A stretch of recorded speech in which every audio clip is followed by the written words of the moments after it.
Good morning, all.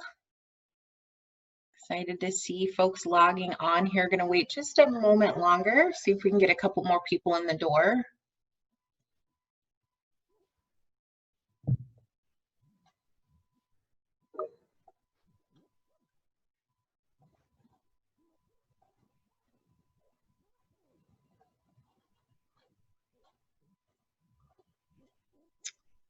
Okay.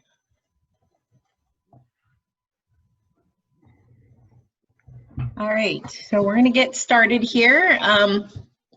Excited to see you all and thankful for you continue to show up and help us move this work. We are several weeks in, and before we get started, just going to introduce the team just in case we have any new folks here. My co here is Sandy Nathan. I'm going to give you a wave. Peyton Richardson, our data officer. Stephanie Charrington, our ED. And Vicki is running all the fun things in the background, our Zoom DJ, if you will. So thank you to my team for helping us get this together for you all today. As usual, we're going to just quickly go over our virtual meeting logistics. I think we've all got them down here, but just wanting to invite you to continue to add your contact information in the chat if you're new so that folks can stay engaged. But I think we've got all familiar faces on here. Still seeing a couple people roll in, so that's exciting. I'm going to move on to the next slide, please. We really wanted to go a little bit deeper into Gracious Space this afternoon. Normally we do just a quick check-in to get us all grounded and prepared, but we're going to go a little bit deeper. We ended last week's meeting really full of heart and energy and having open conversation about some of the challenges of doing this work, especially within all the ambiguity. And really wanting to hone in and think about all the different exercises and dialogue we've had about the roles we hold in groups, the dreaded drama triangle, how we tend to show up, how we handle conflict, what's going to keep this work centered, who are we centering this work. At the same time, recognizing one of those challenges is seeing how we show up and how we're minimizing ourselves and minimizing our power and minimizing our accountability. Stephanie last week also spoke to us about the idea that we are the system. So you'll see in this picture, sometimes it feels like we're in this little rickety ship or a little rickety boat trying to manage these waves, but we really want to invite you to shift your thinking to acknowledging that we are the water, we are the waves. And when we can shift our thinking to that, we can really acknowledge that we're all contributing to this regardless of the roles that we hold. So I'm going to invite you to take just a few moments here this morning to think about where are there places or times where you minimize yourself? When do you think, I'm just a parent, I'm just a community member? And really taking some time to sit with that, because the idea here is when we move you into your pairings to be able to have an open conversation with someone to say, you know what, I'm going to start right here. This is where I'm going to start to try to empower myself or shift my thinking around the influence and the authority that I hold. So I'm going to give you just a few moments to reflect on that I'm just a parent, I'm just a volunteer.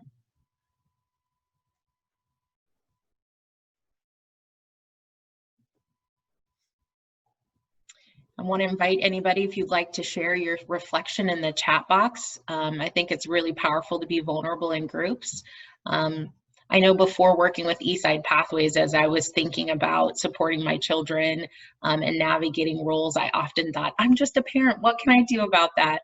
But one of the things that I love about adaptive leadership is it removes those power dynamics and says that we're all equally accountable for creating the environments in the community that we want to have.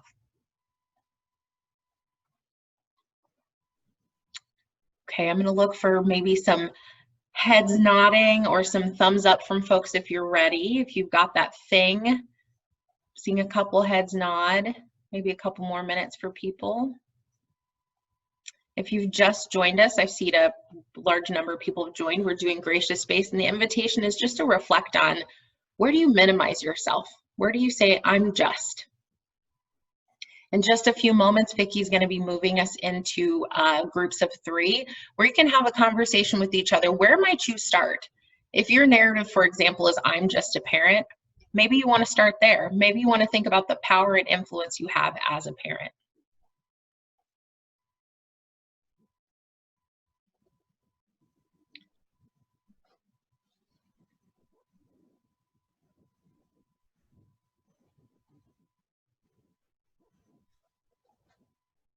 Okay. Couple more people joining on here, a little bit late of a start.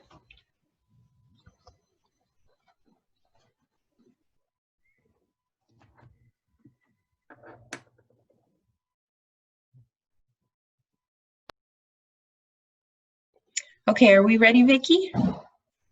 Okay, awesome. Vicki's going to move you into your pairs or your groups of 3, inviting you just to talk about where you might start to chip away at that. Where's an intention or a goal you might set for yourself to start tackling that I'm just statement, that area where you maybe feel like you're not able to fully activate your power and influence. We'll see you back in a few minutes. I think I noticed that a lot, I think in meetings actually, and I think about this a little bit because I think actually women tend to do that. We qualify our, I mean, basically our statements, our opinions a lot. And I think that itself minimizes our opinions and what we can bring to the table and our values. So I think I have a tendency to do that, but I also sometimes sort of mindfully and intentionally try to work on how do I just show up and sort of own it without explaining a lot. Yeah, thank you. Thank you and welcome back all. We were just having a conversation here in large group about it. So love to invite you all to share in the chat box or a couple people to unmute and check in and have that open conversation. Really appreciate the example you gave. And I think there is a lot of conversations and gender equality conversations around acknowledging this common theme for women to feel like we have to justify or apologize, and recognizing that that's something that we can tackle collectively. A couple other folks want to share?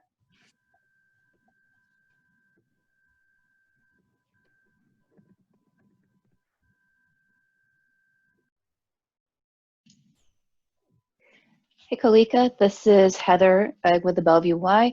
With our group, we went down a little bit of a path of just what public images maybe see of our organizations and how maybe there's just not as, like there's way more services or other initiatives that we're taking on, but the public doesn't necessarily see it all the time, and the exhaustion of having to constantly be explained that we're more than. So it's not just that reflection of I'm just, but it's like we are actually more than this, and how that energy can feel exhausting for us during this time to try to validate our existence or just validate the work that we are doing. Yeah, thank you, Heather. That's really powerful. Acknowledging like not just people and roles, but organizations can be minimized, and the challenge and the burden of like not being recognized and having to validate that for people. Yeah, thank you. Invite a couple more people to share.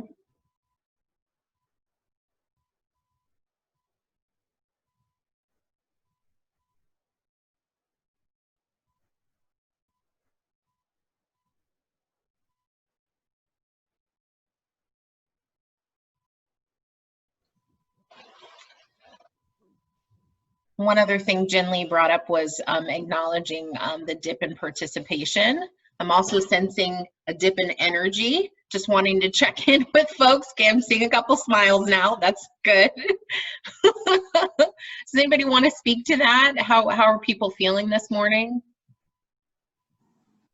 I see you on mute, Sue and Erica. I think people are really, they're really sick of this quarantine. But we're all hanging in, but it does get old. And mine is, I'm just a volunteer. And I smiled when you asked that question because I could just hear Stephanie saying to me, Sue, stop saying you're just a volunteer. I'll just say it is also summer, and even though people can't take proper vacations, people are still probably taking vacation in some form. So that's probably a reason for a drop right now. Thank you. Thanks to both of you for that. For me, I actually even missed a couple meetings. This is really hectic. It is both organizing remote summer tutoring and preparing for remote fall tutoring. And so just, sleep is such an inconvenience. Trying to have the balance and the energy. This is actually a fairly hectic time for me. And I think that could be some of it too, because there is still that pivot within the school system of remote learning, and that impacts so many other agencies too. It's just a little hectic, little tired. Thank you. See, a couple more other people wanted to check in here. Monica, I see you're unmuted. Well, I can say I'm just really amused that the picture on the slide is a guy in a little tub boat thing with one oar, because, and that he's alone, because I've been actually using that image this week as I talk with people and about how it is with my kids. And I've been saying, I feel like they feel like they're one person in a little boat with one oar maybe, and they're just adrift on a huge sea trying to figure out, well, now that I'm not at college anymore, what am I going to do? Or now that my high school team isn't doing sports anymore, what am I going to do? And I feel like I give so much energy to trying to keep them sort of away from the waterfall or something, that I'm just tired. So I think your point is correct. I'm very tired, and still the problems that need to be solved related to COVID are still very much looming. And it affects the work, how I bring myself to the table.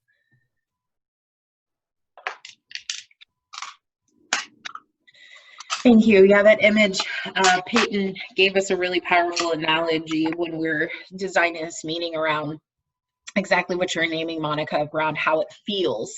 And recognizing if we can shift into acknowledging that we are the water, then we're in a position of collective understanding and a position of power. Recognizing that it is the collective that is going to shift the tide, that's going to change the pace of the current here. And then also recognizing that by not being in this little boat trying to figure out how to navigate, we can control that thing if we're working to collectively together. So that was really the heart of the message here. So not happy to hear that that's how it feels for you and your family, but also hoping that as we continue to do this work together, we can shift into feeling empowered and feeling like collectively we can change the pace of the current here.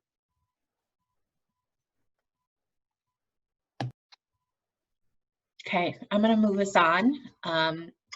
And we're going to continue to invite us to lean in, and I want to continue to share gratitude for those of us who are able to carve out this time, recognizing that there are definitely equity issues and challenges and Stephanie a little bit later on in this meeting is just going to discuss how we are shifting the design arc, because we have noticed the continual shift in attendance. So we will be having some co-design opportunities a little bit later on for you all to give feedback on how we shift the arc of this design so that we can get maximum participation and maximum contribution.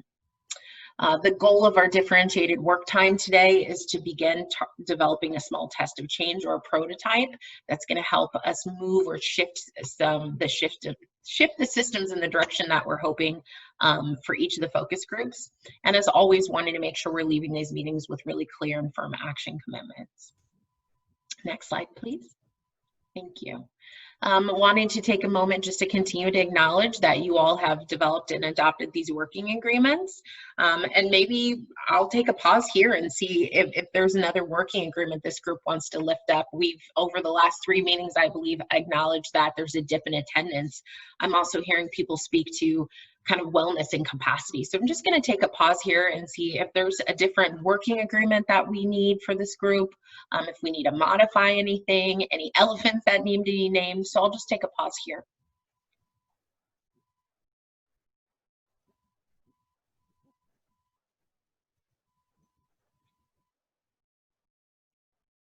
Is there any recommendations this group might have to help address kind of the shift? I heard Sue acknowledge the impacts of quarantine. Is there something around that or attendance that wants to be addressed?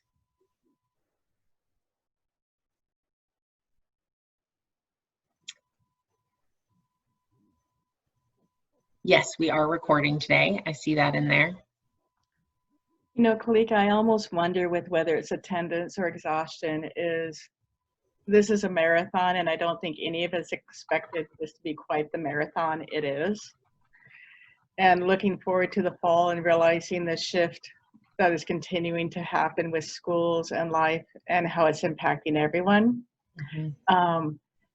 The rest is a tricky one, because it's like, if you feel like if you take time off, you know, you're not working towards helping others who have less. Mm-hmm. Or in more. So I don't know with this marathon and knowing what's being projected to happen out there this fall mentally and emotionally for people with the continued uncertainty and the sense of hopelessness is a rough one. And I think that's part of what this team, I think it was maybe feeling a little bit. It's like, where does this really pan out? Thank you. I'm going to invite us to go deeper into that. I want to invite us to go deeper into if I stop then. I'm seeing that's resonating with a lot of folks, and I want to chip away a little bit at what I heard you say around folks who have less than. And I don't know, is Benjamin's on this call today? I'm doing a quick scan here. I don't see him, but I remember a couple weeks back. He's here. He's here. I am. Hi, there you are. Okay, good, because I'm going to shout you out. So feel free to jump in here. I remember I wanted to dig a little bit deeper into this idea, if I stop then, and I'll speak for myself. When I used to work at the Y, I was like super focused and dedicated on youth engagement work. And then I really became deeply rooted in doing diversity inclusion work. And I got coaching and feedback from other leaders of color that kept saying to me, if not you, then who? If not you, then who? And I kept driving and I kept driving and I kept driving. And then I burnt all the way out to the point where I had to leave on sick leave for mental health. Like I just burned all the way out. And every time I felt like I couldn't go any further, and I'd turn back and go, if not me, then who? And especially when you're in isolation, when you feel like you're in the waves, you're in a boat, you only have one oar, the waterfall is the tip of the waterfall is right in front of you, you just keep paddling, and it leads to burnout, and nobody's helping anybody at that point. And at the same time, we're acknowledging that the people on this call have the authority and the influence to change systems. And why I'm calling him out on Benjamin is Benjamin, I think, reminded us of something really powerful. And it's the idea of acknowledging the power of parents, acknowledging the power of students. And I want us to think about, when we think about the we, who are we thinking about? Are we thinking about just the people on this call? Are we thinking about the youth and families that we want to serve? And what happens when we shift that we to including those people? How much more collective power do we have? Collective knowledge, collective influence? And I'm not minimizing by any means, because that's our theme here today, the authority and the responsibility and the collective accountability that we have on this call. And I want to invite us to expand how we're defining the we to include the power of students and parents and the community members and the people we're looking to serve, so that we can draw that consciousness and that energy and that accountability and that influence into this space as well. Benjamin, do you have anything you want to add? I think what you said about acknowledging the power of parents was really powerful.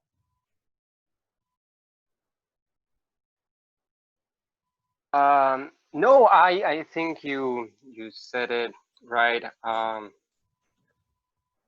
Not necessarily, I don't have much to say, but thank you for acknowledging this, and thank you for continuing to push to this work, because I know the importance of collective. I know that it's hard for one person, one entity to do the work, and I believe in the collective and collective. Sorry. So be able to do that impact, definitely in a collective matter has a repercussion, not only immediate but in the long term. So thank you for keeping us working. Thank you, Benjamin, and thank you, Kathy, for lifting that up. And again, I see that it's resonating with a lot of folks. And I think the two pieces that I have to offer before we move on here today is I want to invite you all to continue to take Kathy's words with you around if you stop then.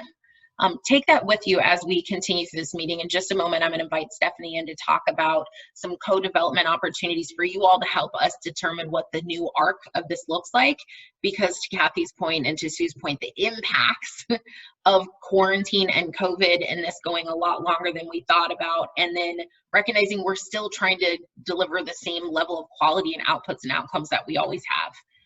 And then the other thing I want to invite you to think about is when you move into your differentiated work time today, realize that the goal of this is to really solidify the collective and really get focused and honed in. So what you're going to take action on feels sustainable, feels manageable, because ultimately if it's not going to get done and you're not going to be well through that process.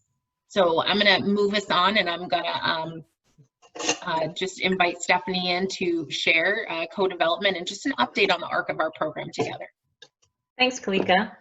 You know, one thing I just wanted to add on that last point, Kalika and I had the opportunity yesterday to talk to some of our colleagues in San Antonio. As we had talked about before, there are about 70 communities around the country that are doing this work in this collective way to really affect systemic change.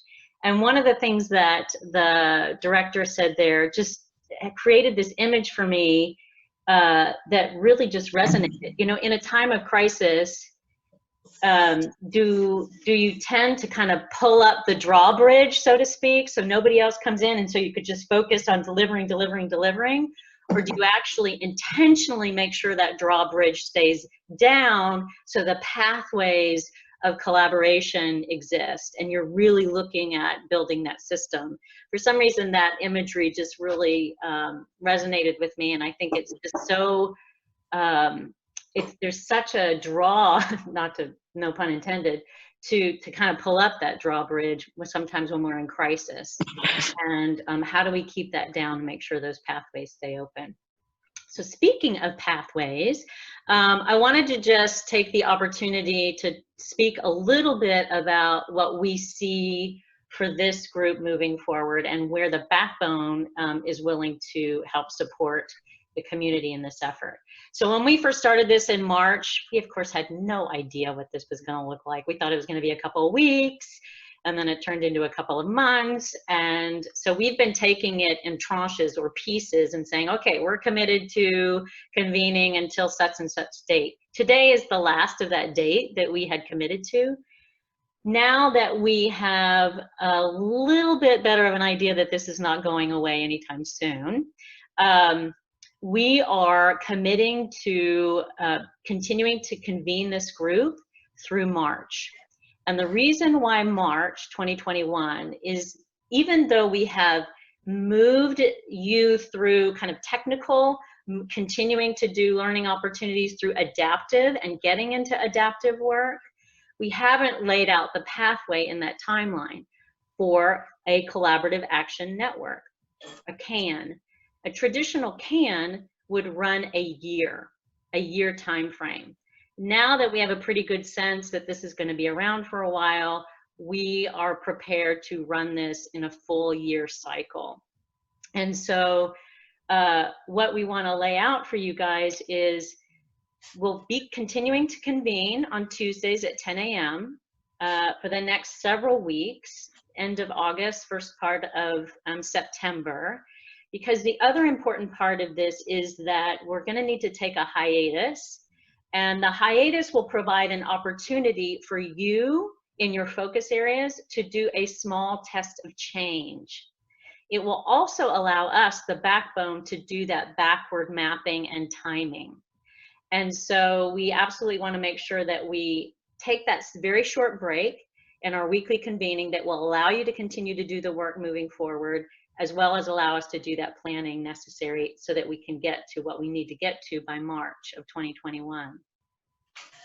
We also, in a collaborative action network, or CAN, one of the things that's also very important is to make sure that we have the commitment and that you have the capacity to continue to do this work. We see, you know, the ebbs and flows. We just heard people talking about, gosh, I'm worn out, I'm tired. And so making sure that you are taking the respite that you need while those who have the energy at the moment continue to move the work forward, you join back in when you've had that respite. That way there's not any delay or hesitation in the work moving forward. So it will be really important for you all to intentionally consider what is your commitment to this work and what is your capacity to this work through March of 2021. And that may require some conversations to have back in your neighborhoods, to have back in your community groups, to have back in your organizations, to ensure that there is alignment. Because again, the whole purpose of this is that we're coming together to then go back and make the changes within our respective spheres of influence. That is what changes the water. That is what shifts the system.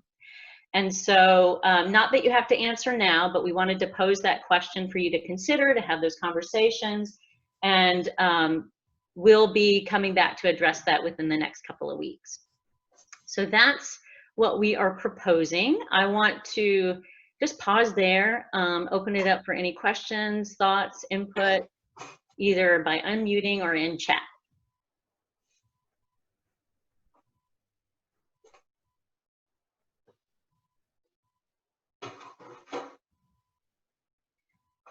Anybody have any, yeah, that sounds great, or no, we don't want to do that, or concerns?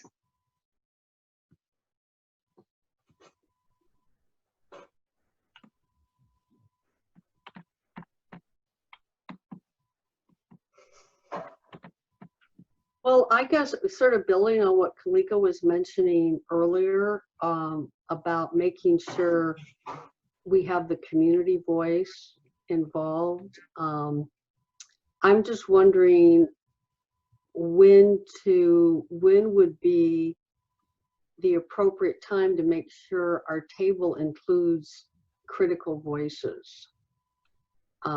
Maybe not before the break, maybe we wait till after the break.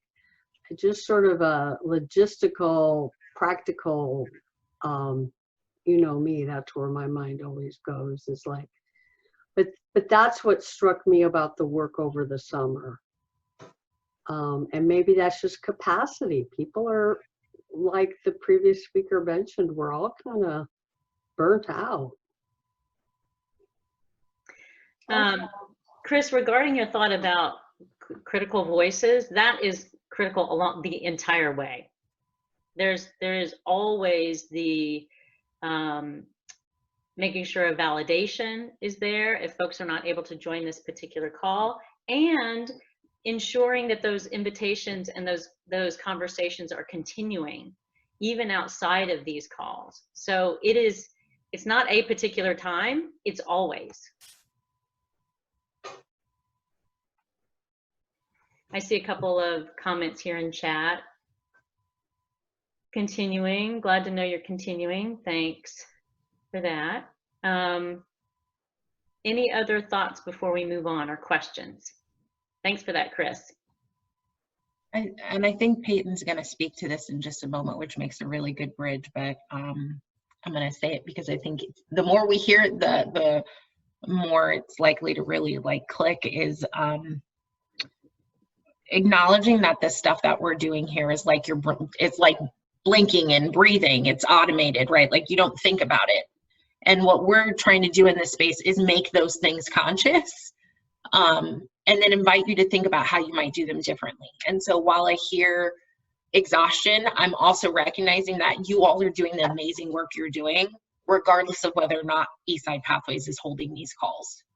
And we really hope, and we're constantly having conversations as a team around how do we get this to feel like any other meeting you're in service of the work that you're doing. And I think the data that Peyton is going to show really highlights that, so I won't go deeper into it, but know that that's something we're always trying to, as a design team, get into the root cause is, why does this feel like an add-on or something new or something in addition to all the work that everybody's doing? Because our goal really is to invite you in with all the things that you know and you're holding, so that we can help you do those things more effectively and efficiently. When I explain to people what I do for a living, like friends, I'm like, you know, it's kind of like Kumon, like people bring their homework and we try and help them figure out how to do it better, right? Like that's ultimately the goal. I'm not giving you new math homework. I'm not assigning you new programs or tasks. My hope is that you can have this place that you can count on to bring those challenges, and we can work on them together, and you can work on them collectively. That's the goal. So I just want to name that for myself and our team, because we're constantly thinking about how do we shift this so that it doesn't feel like an add-on. Mm-hmm. Yeah, thanks, Kalika. And Helen, thanks for your comment in the chat as well. It is, we recognize, of course, that you have, you as direct service providers, many of you, and even as individual members in community, you have commitments in your direct service, and how can we together build that system so that that direct service delivery and that commitment to community actually becomes easier. It becomes part of the water that flows, that gets the work moving forward. Okay, so as Kalika mentioned, I'm gonna turn it over to Peyton at this point to take us through a little bit of your own data, our data. Thanks, Stephanie, and thank you all for sticking with us. And thank you, Kalika, for the Kumon analogy. When I started here at Eastside Pathways, and folks were asking me what I did, I actually always said it was like that company that I don't even know if it exists anymore, called BASF, and their tagline was, "We don't make the things that you do, we just make the things that you do better." And that is always how I think. I actually don't know what BASF does or if they're still around, so please don't ask me any more questions about it, but that's actually what I always thought about. Like, we just are improving, you know, kind of the work that you're already doing. But so I wanted to really, you know, last week you all answered some questions during the poll regarding how participation in these calls has helped you, and, you know, the differences that have been made as a result. You know, we asked these questions over the course of this CANS, Collaborative Action Network, and, you know, we did tally some of the responses here. I want to leave some space for you to kind of ingest this and also ask questions, unmute, and in the chat. But I just wanted to point out a couple of things here. There are going to be two charts. This is the first one. Obviously, this is a question that we asked around participation in this virtual meeting is, and we gave you multiple choice answers. I'm going to point out two things briefly. The green chart, in the green bars in the middle in May, those numbers are low because I forgot to actually allow you to make multiple choice options here. So everyone really only answered one. So this may have been folks' first choice, but that's why those numbers are so much lower than the gray and the blue. And the second thing I wanted to point out is the red figures are representing kind of the highest percentage for any given date. So for gray, for green, and for blue. Now, I want to point us over to the green rectangle on the right, which shows helping me do my job better. Now, no matter whether it was multiple choice or not, that was consistently the lowest percentage that that you all answered. And so a question is, you know, why is that low? And kind of what are the gaps that you feel are not being provided as it relates to doing your job better?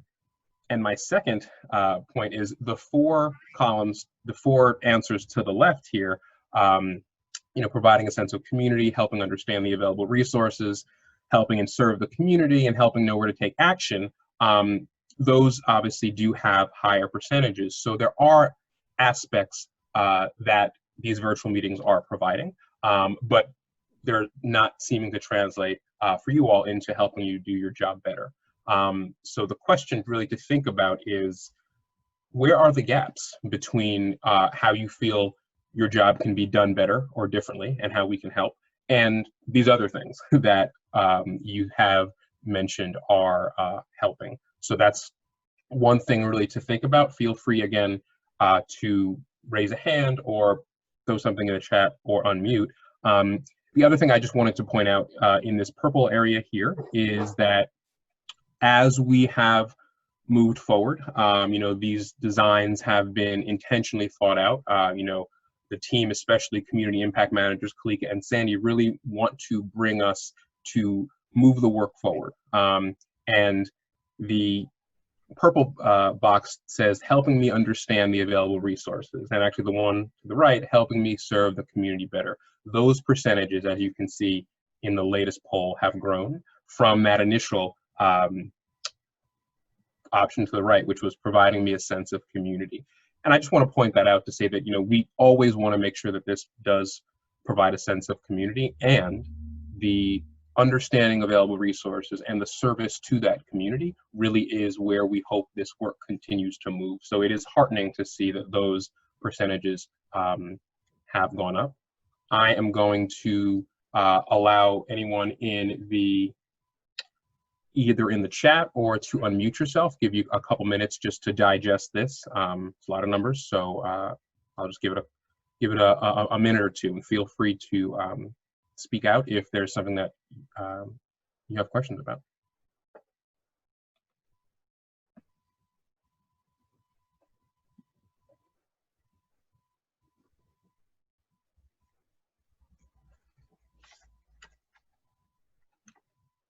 Thanks, Peyton. Hi, this is Kathy Habib. I'm the board chair for Eastside Pathways. And I'm sure I am one of those the people who said helping me do my job better when I think of my job as the Eastside Pathways board chair.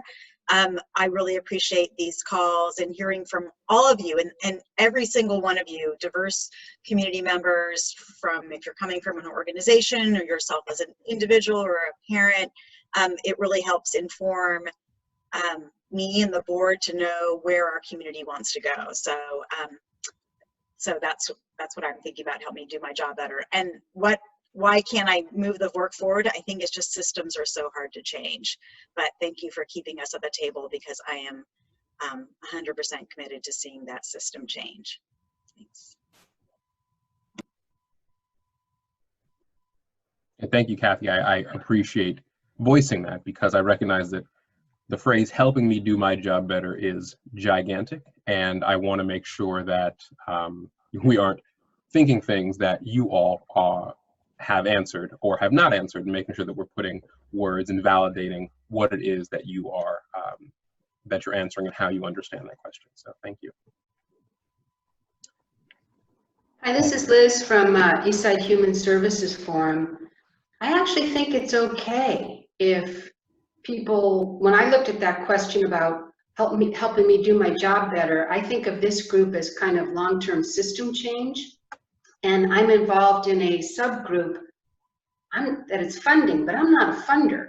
So I'm hoping that the work creates some long-term change, but I don't see it on a day-to-day directly impacting my job. So I think it's okay that it's not a high number. I wouldn't take that as that people don't value it. Thank you. That's another great perspective, and that we've talked about at the team. And one thing that I do want to point out, and that you all have said, is that those other options, those constituent options, are also important. And whether the job that you have is, focused on a program and not the overall system, a lot of these are, we hope to be system spacing. So I do appreciate, Kathy and Liz just kind of providing some clarity and some context and some validation to what you all have answered. So my name's Lisa, and I'm on staff with Bellevue Presbyterian Church, and I'm the leader of a program called Kid Reach that provides free tutoring K through 12 to at-risk youth. I think, a lot of my job just is task-oriented. There are just all of these things that I consistently need to do. And I don't know that Eastside Pathways helps me to do those tasks better. What it does do, though, is change my focus. There's always that need to begin with the end in mind, and it influences a better, deeper perspective. So helping me do my job better on a day-to-day basis, not exactly, but having a strong impact on the overall direction of the program and the choices that I make, very, very helpful. So I also agree that I don't know that that necessarily has to be a high number just because of the balance of responsibilities, at least with regard to my organization.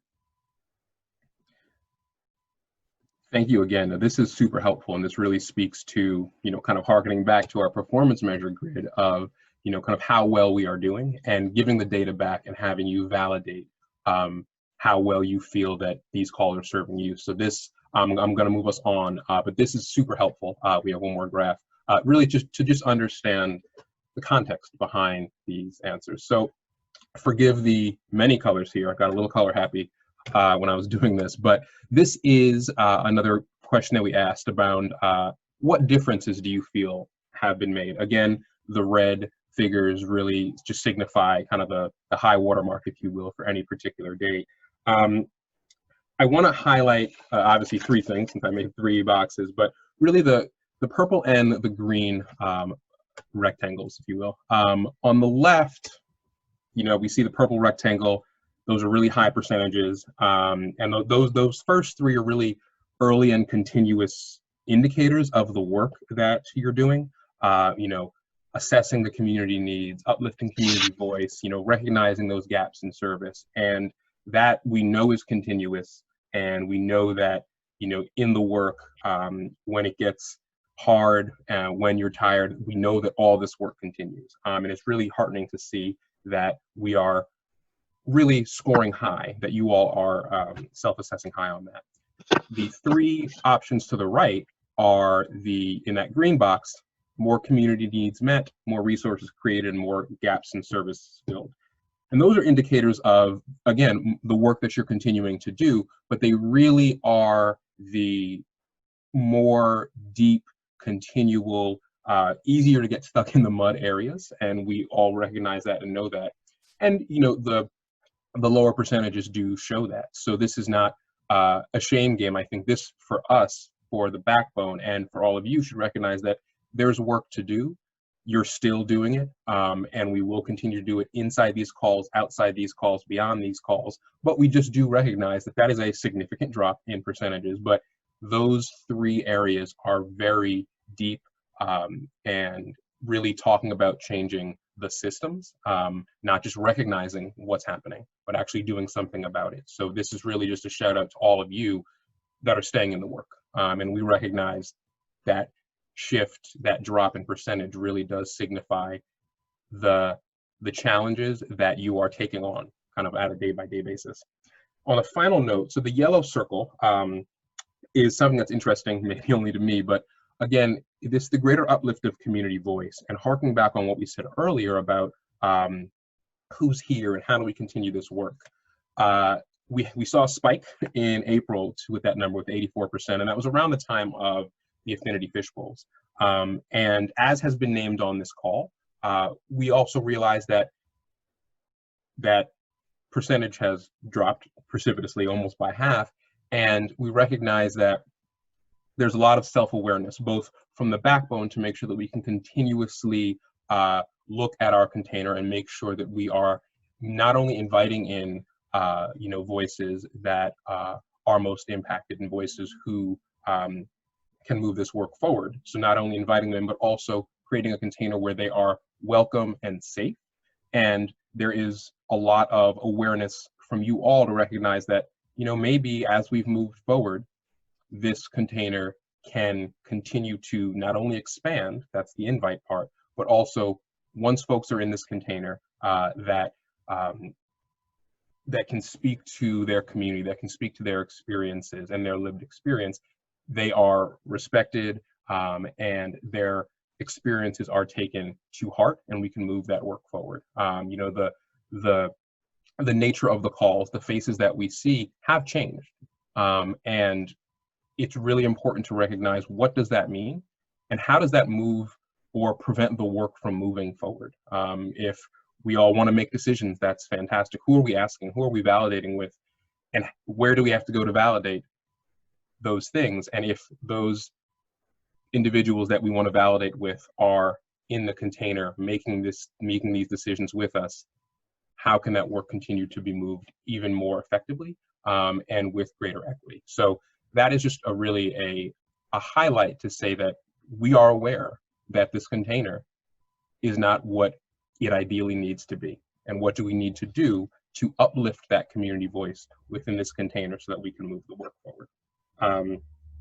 And I will give a quick couple seconds for questions before I hand it to Kalika to move us into our next line of work. But I do want folks to be able to look at this and kind of respond before we move on. I know we're a little tight on time. Peyton, I just wanted to take an opportunity to really lift up what Lisa and Liz contributed. Thank you so much for adding that into the conversation. I think they're really, really important insights. And I would suspect you guys are not the only ones feeling this way. And the reason why I wanted to lift it up is because I think there's an opportunity, as we've talked about, to think about its action commitments. It's the actual action commitments that we take on a regular daily basis that move our work forward. And to really reflect on if our day-to-day, the actions that we're taking do not align with this work, then how is it that we as a community can expect to change those systems? And where are the opportunities to start to have this collective work influence the day-to-day?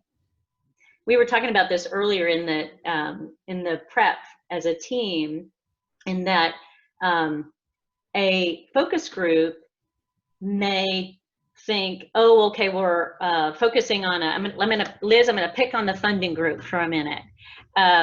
So let's just say the one specific area of focus is to ensure that there are Black and Latino community members who are in the decision making for funding.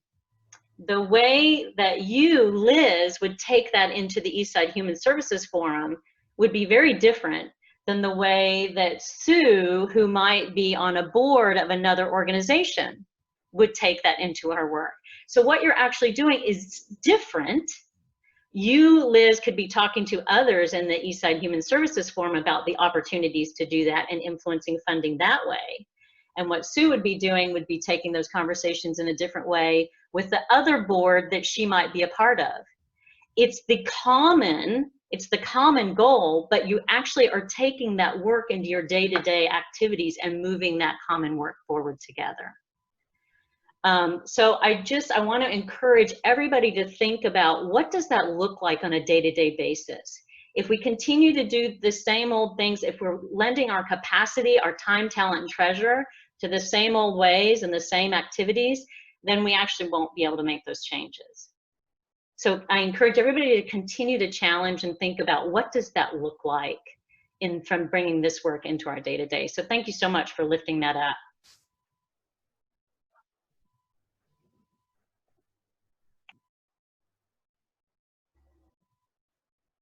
All right, thank you all for diving deep into that data. Again, the data is how we know we're making change and how we can acknowledge the current state here. I'm really excited to give you back the remainder of our time for you all to work and collaborate with one another. I'm seeing some furrowed brows at the slide that's up, so don't worry, Erica, I'm looking at you. She's reading it all. She's getting it all in there. I love it. One, acknowledge that our decks are always available to you in the Google Drive. She's like studious. She's getting right into there. I just wanted to offer this before we send you out into your focus groups. Leaning into what Stephanie just talked about is differentiating.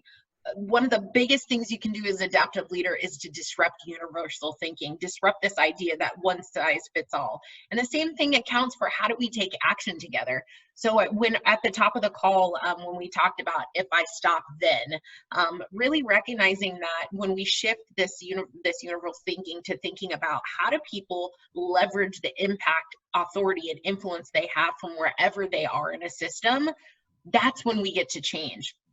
And so this model on the screen here, and I'm just going to briefly go over here, acknowledges the fact that most of us are operating in hierarchical systems where there's power up at the top and the power begins to wane as we go towards the bottom, so to speak.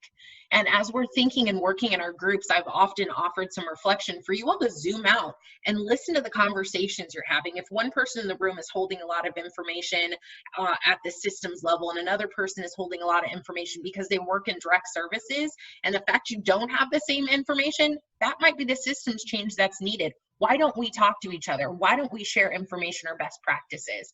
Those are the sort of changes that are going to help us change these systems.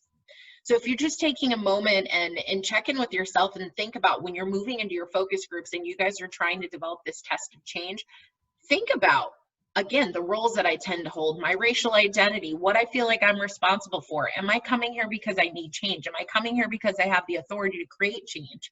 And also acknowledging, you know, I work as a frontline worker, and it really, I sometimes feel like I'm straitjacketed by the rules. People are making all those rules in rooms that I'm not invited to, but yet I have to execute on them.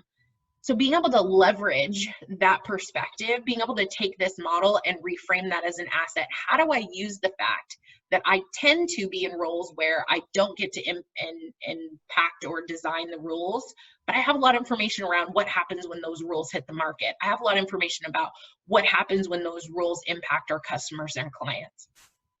So I'm going to move us on because I don't want you to worry about perfecting the information on that model, but really just wanted to invite you to bring that into the conversation, because ultimately, as we are the system, we're operating in this sort of design. The goal of today is to spend the remaining of our time in your differentiated groups or your focus groups, having a conversation around what is that thing that you all might go do together during this time. As we've all been resonating around needing to be really mindful of how we're using our time, and Stephanie mentioned taking a hiatus so that you could do the small test or change. The idea is, with the remaining meetings we have here, to focus all our time, effort, and energy on developing that aligned action. And again, aligned action through your roles in authority and influence. So for example, if I'm going to go to a meeting and stir things up, I might call Stephanie ahead of time and say, hey, I need some political cover. Like, I need you to have my back because I'm going to go stir it up. And when they call you, you're going to be like, yeah, I knew. And I support her in that. And that's awesome. And I do that often with Stephanie. And I know she's got my back. So really leveraging the roles and leveraging our network, because it takes those multiple perspectives and multiple players to get those changes in place. As we've been working on your equitable results series, at the top of that series, the top of that fish scale is the desired outcome and with whom you want it to take that action with. So that's that blue bubble, the desired outcome. For this whole collective, our goal was, how can we work together differently so that everybody in East King County, through the impacts of this dire time of COVID, have the basic resources and services they need to survive. And so then when we get into the focus groups, that's where we started to talk about, so we're going to work on housing. How do we ensure that people have housing? How do we ensure that people have food? How do we ensure that school is ready so that ultimately everybody in East King County has what they need? That's that desired outcome we've been working on. And then when a couple months back, when we did factor analysis and you've been doing validation, having conversations with those who are impacted, that's where we really got to go deep into understanding the current state. What are things really looking like right now? The gap in between the current state and the desired state, in between that is the action that we might take together. And I really want to emphasize that the more focused, concrete, and manageable that thing is, the more likely it is to lead to change. I gave a really silly example that actually ended up resonating with our teams earlier. If we said, I don't think there's any plastic surgeons on this call, so I think this works. If we said we're going to give free plastic surgery to all the kids in Bellevue School District, or all the staff members at the local Trader Joe's, we couldn't do that because there's no plastic surgeons on this call. We have to come up with strategies that we have the authority and the skill sets to employ. That's what's most critical. And starting small. We don't want to provide that for everybody in East King County. We want to start on one block, maybe 3 houses on a street, because we might realize we can't actually pull that off. We need to shift gears a little bit. So as you're moving into your groups today, I'm going to put in the chat box a link to your Google Drive. And in the Google Drive, there is a document that has the name of your group. So it might be funding _prototype. And that has the prompts that are on this slide. You can open that up and just inviting you to have a conversation. It's almost this idea of everybody jotting down, here's what I can do. I can share my lived experience. I can help facilitate. I can help take notes. I can contact people that I know who are on this board. What can you contribute to lead to change? By no means expecting you to get this all figured out today, but just to start to think about what can you do to fill in the gap between the current state and the desired outcome that your group has talked about. If you don't feel like you know where to start, work your equitable results series. Start at the top and move your way down. Continue to work that model, and I guarantee you'll figure out something. And as always, if you need help, you can use the Ask for Help button, and a team member will come join you, and we also plan to come support you throughout your time together. Vicky's going to be moving you into your groups, and make sure you open that link so that you have the tools you need to work together. I know that seemed really quick and probably jarring as usual. Just wanted to take the last couple of minutes here to do a one-word checkout with you all. But before we do, just want to offer a couple things, a couple technical things. Apologies, because I think I didn't really clearly state this, but taking notes in your folder is really critical, because as we're all working virtually, also naming the equity piece, equity and access. Obviously the digital divide is true, but also recognizing, I know for myself, I'll grab my laptop, pop on my couch and read through notes later on and things like that. And so taking notes in that collective place where everybody on your team can access them is really critical, especially as we have attendance issues, right? As we're seeing people come and go, knowing that folks can read those notes and stay up to speed on all the conversation. So just want to invite you to continue. The other thing about note taking is just write it down. Do not try to make sense of it. Do not try to figure it out. Do not try to problem solve. Just write it down. I always think it's funny when we're in physical space together and I'm charting and I'm writing everything down, people are like, that's so helpful. But if I hand you the marker, you're like, okay, what should I write? Just write what you heard. There's so many great ideas that you're sharing in your groups. Don't feel like you have to make sense of it. The last little piece of advice that I want to give before I invite Stephanie to add her thoughts here is to continue to work your series, continue to work that fish scale. The purpose of that graphic organizer is it's evidence of your collective understanding. And then the other important part about that is making sure that nobody gets left behind in your groups. The moment someone says, I can't contribute to that, you're probably onto something. You're probably onto a break in the system. I'm going to use Robert as an example, and I just so appreciated hearing him say, our focus isn't on the age of the people, it's on civil rights. It's on all the dimensions of diversity and fighting and advocating for those. So the moment Robert says, I'm being left behind in this work, we recognize we found the gap in the system. Why is the system not currently doing that work? That's where you might want to lean in. So know that we're all players in a system. It's not personal, it's just we're players in a system. And the moment we find a gap in between us is an opportunity to build that bridge in between. So thank you all for coming. I'm going to pass it to Stephanie to just add a couple closing thoughts. Thanks, Kalika. I just wanted to share, when you guys were in your breakout group, we had somebody who joined the main group before she had to head out, and she gave some input that I thought was just really great. She said, you know, I had this Russian professor that used to say,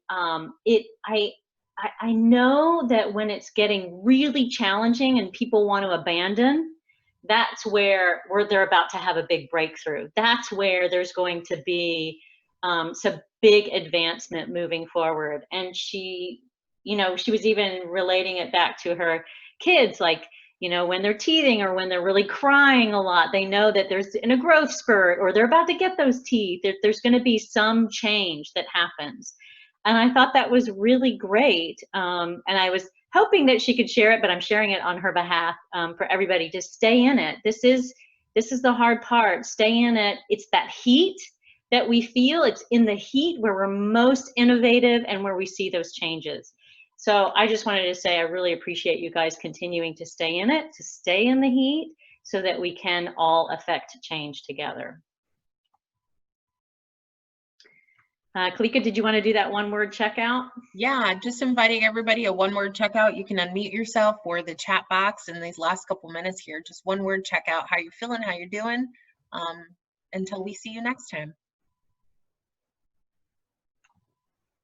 As those are adding in, I also wanted to just do one clarification. I think a couple of questions came in that I may have added some confusion. We are specifically meeting for the next couple of weeks, Tuesdays, 10 a.m., same place, same time, and it will be after a few weeks.